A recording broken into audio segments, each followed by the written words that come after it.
What's going on, guys? This is Teddy Lim here, and I'm just over here in downtown Austin, really exploring the surroundings. It's really nice, and it actually just stopped raining, although it's still kind of drizzling right now as I pan through the scope out here and the landscape. It's actually, I'm in an area that's right next to the river. I don't know if you guys could see that. But you know, there's a lot of people out and about, and I'm just in a really nice part of town right here. What I really wanted to talk to you guys about today is this process that has actually helped me get over sort of like these unresolved issues that I've had, you know, in my past, and really just how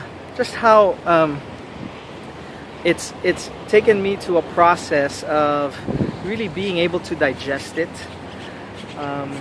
You know, there's this theory in psychology that talks about why people repeat certain patterns in their life, right? Whether it's through a bad relationship, certain addiction to a certain drug, or a certain addiction to a certain behavior. And this theory talks about how the mind actually uses these coping mechanisms, right, in order to actually deal with it, right? Especially when it is a stressful event in a person's life. If you haven't really been able to get over that fact, the mind will find ways to actually repeat that certain scenario in order for it to be able to cope with it, right? And so as I'm out here in downtown Austin, I was thinking about the autobiography that I just wrote, right, for Rappler.com. Rappler.com is kind of like the Huffington Post of the Philippines. They get a lot of sort of like crowdsourced material and blogs for their magazine. Basically, it's an online magazine. Their topics range anywhere from you know, showbiz to like self-help to business to startups and whatnot. And it's just a really interesting magazine, online magazine, right? So one of my friends who's actually I should say editor for that newspaper in the Philippines actually reached out to me after he read this blog that I wrote about Filipino childhood games and everything that I learned from it.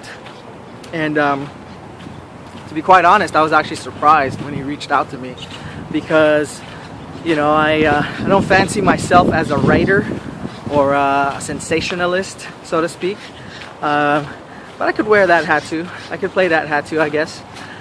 And as I was going through this exercise, so to speak, of writing my life story, a lot of things actually happened to me where I was resisting the process, right?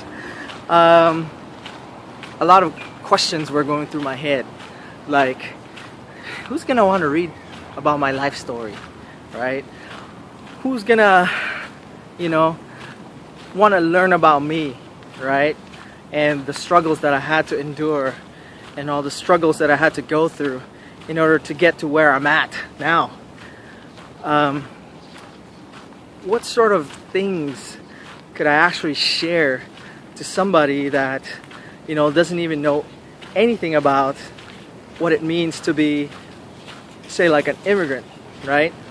An immigrant who, you know, came from nothing, basically, very humble roots, and had to go through a lot of bullshit, right? Through this process that we call self-growth. And as I was going through that, I realized that resistance, right, like gravity, it will want to defeat you. And it's not going to defeat you by the result, so to say, of an event or an action that you did, but it's actually going to defeat you by forcing you to not stay in action. Or in other words, it's going to force you to just stay where you're at. The Bhagavad Gita says that we're not entitled to the results of life, but we're actually entitled to the actions that we take. And isn't that amazing, right? When you take a look at life from that point of view, as I cross this bridge here, it's about to get dark, and I'm actually finally right by the water now, right closer to the water. Austin's so awesome, man. You're just like so close to everything. Anyways, isn't it amazing how we think we are entitled to our results, right? We think that the universe owes us certain outcomes in life just because we wanted it, right? Think about that. It's amazing how we think that just because we're a certain way, that I should be rich. Right? Why am I not rich? Or why am I not beautiful? Right? Or why am I not fit yet? Right? When what should we be focusing on is what actions have you taken in order to get that? Right?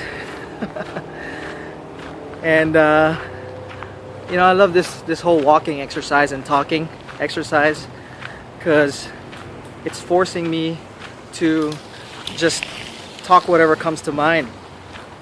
But going back to my story about the things I learned from writing my autobiography, it's amazing how when you allow yourself to actually feel vulnerable and just go through the motions, go through the actions of getting towards what you're actually looking to achieve, that what you're going to find is you're going to find something that you never thought you had. Right? And I invite you to actually read that blog.